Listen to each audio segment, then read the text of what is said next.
الرحمن الرحيم. الرحمن علم القرآن خلق الإنسان علمه البيان.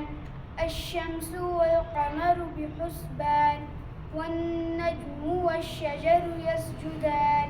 والسماء رفعها ووضع الميزان ألا تطغوا في الميزان وأقيموا الوزن بالقسط ولا تخسروا الميزان.